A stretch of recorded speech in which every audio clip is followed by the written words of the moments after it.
It's a new day, which means more Cyberpunk news, and we're going through the smog right here, but let's get straight into the headline. Check it out. It says all new updates about the big Cyberpunk expansion. It looks like CD Projekt Red is going all in for their one and only Cyberpunk expansion. This is going to be very, very big. We'll talk about the update from CD Projekt Red about this expansion. Plus, we have bad news about free updates for Cyberpunk as Witcher 4 and Cyberpunk Orion, which is the sequel, become priority. What becomes of 2077? So we have some new updates about what is going to be happening with free updates for Cyberpunk. Because yes, of course, we're going to be getting update 1.7, but what about beyond that? And then we have Cyberpunk expansion has a very big secret. Fans might have discovered something huge about the upcoming expansion. This is really cool because it also ties back to one of our favorite missions in Cyberpunk 2077. It looks like they could be expanding on this. Then we have new hints towards Cyberpunk sequel's release date. Yes, it looks like you'll be waiting sometime for this one to arrive, but I hope the wait is worth it. And yes, the Witcher 1 remake is so much bigger than first thought. CD Projekt Red just confirmed the Unreal Engine 5 project is now open world. I was wondering about this myself. We have new details about how they're taking this linear type experience from The Witcher 1 and turning it open world. I'm super hyped for that one. But yeah, let's get into this right here. This article says Cyberpunk sequel release date hinted at. Let's dive into the details right now. It goes on to say the following right here. It says, obviously, CD Projekt Red isn't talking about the sequel's release date or even directly hinting at it, but it's indirectly hinted at. The Polish games maker recently confirmed it's starting pre-production on the sequel after the Phantom Liberty expansion releases in 2023. If this sounds familiar, it's because pre-production of Cyberpunk 2077 began after the Witcher 3 expansion, Blood and Wine, was released in 2016. Now, 4 years later, Cyberpunk 2077 was released. Doing some quick math, this new timeline would suggest that Cyberpunk 2077 sequel would be out in 2027. That's assuming development schedules repeat. That said, sometime between 2026 and 2028 seems like the safer, broader bet. I would not count on 2026 at all. They still have yet to learn Unreal Engine 5, which is a whole new endeavor for them. But at the same time, you do have to remember they have the support of Epic this time. Epic Games is going to be there really helping them out. They don't have to further develop their own engine, while simultaneously, developing a game. They can just focus on developing the game. They have a problem with Unreal Engine 5. They can talk to support through Epic Games, which is really, really cool. So yeah, maybe 2027 could be realistic, but yeah, 2028 to me also sounds, perhaps more like it, given some of the things they could run into. Now, also, let's talk about this one. It says right here, CD Projekt Red chart indicates strong Cyberpunk expansion support, growing Witcher 4 team.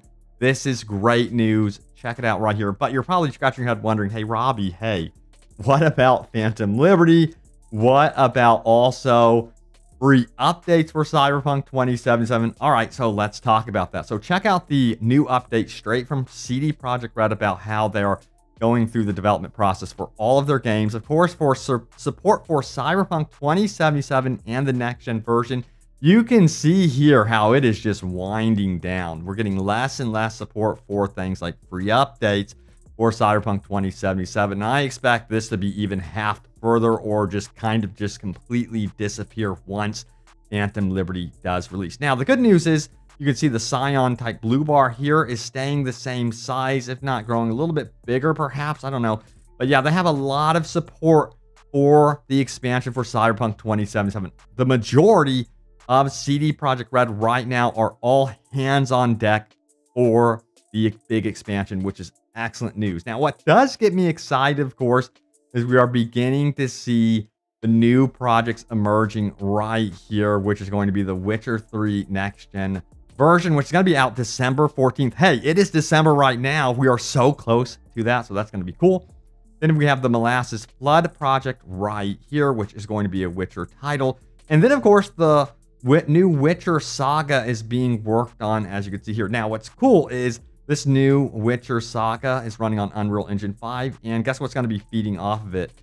The Witcher 1 remake. I'm going to divulge into all of the details about The Witcher 1 remake in just a moment, but let's get back into what CD Projekt Red had to say here. It says, while Phantom Liberty is late to arrive compared to when The Witcher 3 got its major DLCs, the implication here is that this is enough people working on it where it should be at least on the scale of those mega expansions we've come to expect from CD Projekt Red.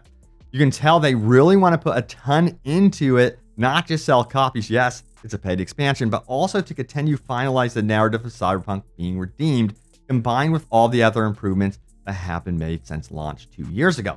You can see now how only a tiny portion of the studio is still working on fixing the base game. Yeah, you know, the CEO of CD Projekt Red hasn't been shy about saying, you know what, I think Cyberpunk overall is at a really, really good place when it comes to quality, bugs, and that sort of thing. We're happy about that. So they're not really focused on that going forward.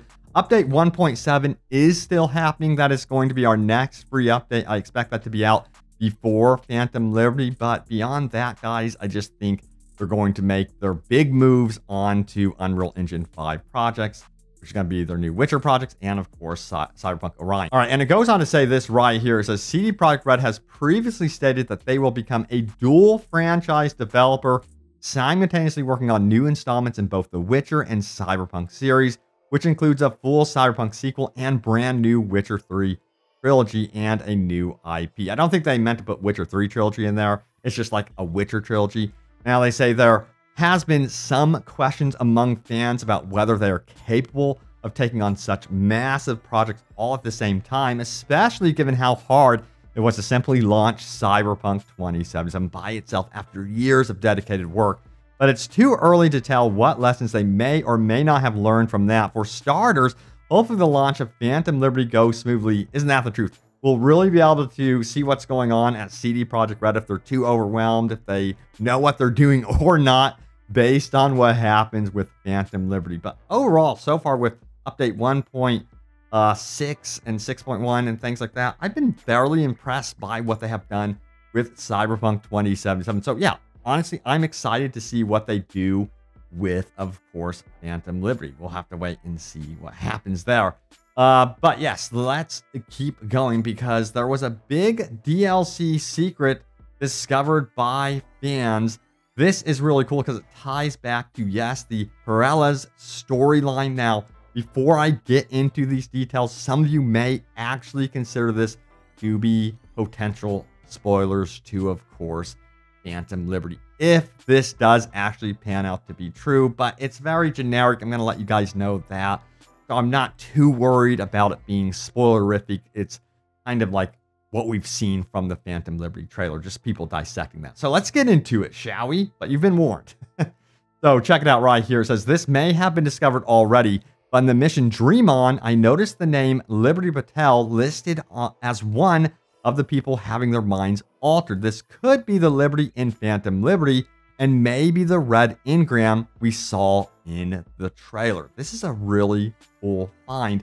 It just indicates that a lot of the story could actually be tying back to the Perelez story arc. But check it out right here. Here's the red engram, of course, they are referencing. And they even are saying that, like, the look of this character is very, very similar to what was kind of highlighted in that Dream On mission. Now, check it out right here. We have some additional comments. It says, good spot. That mission seems to be quite significant.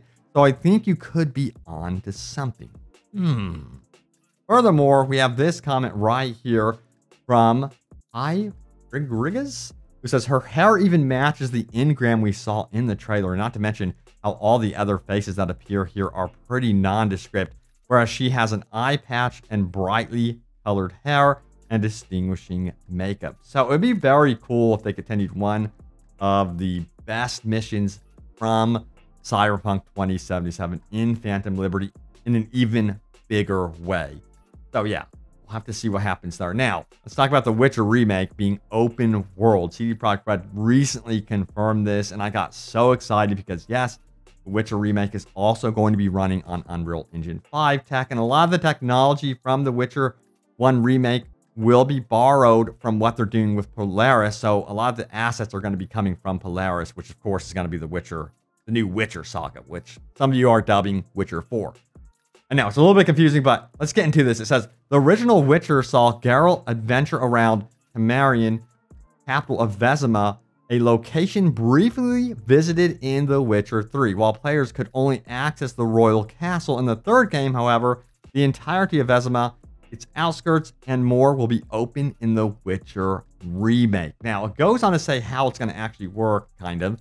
Because each of these areas was broken up as a different level in the original, and for the most part, once one had been completed, players couldn't go back. With the remake, though, it appears that all these areas will be connected and players can walk in and out of Vezima the same way they do in Novigrad in The Witcher 3. So, that is very cool, and I cannot wait to see what they do with The Witcher 1 on Unreal Engine 5. Because what we have seen from a lot of the Unreal Engine projects is like a lot of buildings and even some of the teases to what we could see with Cyberpunk Orion. A lot of urbanized stuff like that. And I'm curious to see what they do with a more, I guess you would say, natural environment.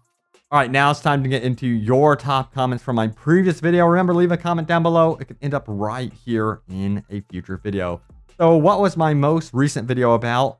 Check it out. It says, the bittersweet update and Unreal Engine 5 tech demo looks insane. And for some reason, it's a little bit cut off. Whoop, there we go. Hopefully that helps. So let's scroll down here and see what you guys have to say here. Anthony says this, I think a year after Phantom Liberty, before the release Orion, they should have a final definitive edition of 2077 with the best mods the community had put together. I'm hoping that they're really thinking to do that, honestly, because it's cool to hear that they actually have a lot of mods, or some mods, from The Witcher 3 going into this new next-gen update. They haven't confirmed exactly what that means for The Witcher 3, but that is telling. That tells me that, hey, they are willing to work with modders to at least officially get those mods into like official patches and updates, which I hope does happen for Cyberpunk 2077. Now, furthermore, we have Veronica who says this, I would really like to see CD Projekt Red hand over Red Engine to the modding community when they release the final official patch for Cyberpunk. Red Mod is a good start, but having the official tools and access to scripts and assets would be a way for modders to add and cut content or new content and to make this amazing game into what the developers originally envisioned. Would also give the game the longevity that Skyrim and Fallout have achieved to keep people playing for years to come. Maybe this is a pipe dream, but with all the amazing mods that have already been released recently, I'm hoping they will give modders the freedom to really polish the game.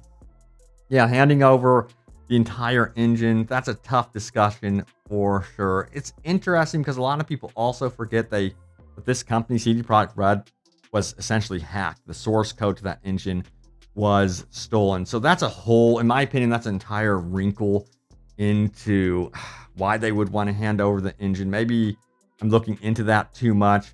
But for now, it's nice that they are at least doing like Red Mod tutorials for anyone that's really interested in expanding Cyberpunk in that way. So hopefully we get some really, really talented modders or team of modders that want to fully flesh out Night City like we've always dreamed of. And we have this one from Danikar who says this, I was already very impressed with how Night City looked during Cyberpunk, but I can't wait to see Night City in Unreal Engine 5. Here's hoping we'll have a similar feel. And I'm curious to see what era, I guess you would say, they choose for the Night City. If they do go with Night City as the location for the Unreal Engine 5 Cyberpunk Orion project. But it would be very neat to see Night City in different years. You know, we have 2077. What does it look like in, say, like 2150 or something like that? That would be very, very cool to see. But anyway, there it is. The latest happenings around Cyberpunk. We even got some Witcher news in here. And I hope to finally get more open world gaming news on the channel for you all and expand beyond Cyberpunk as we head into 2023. Yeah, thanks so much for watching. Stay tuned for more Cyberpunk and open world gaming goodness, and I will see you all next time. Take care.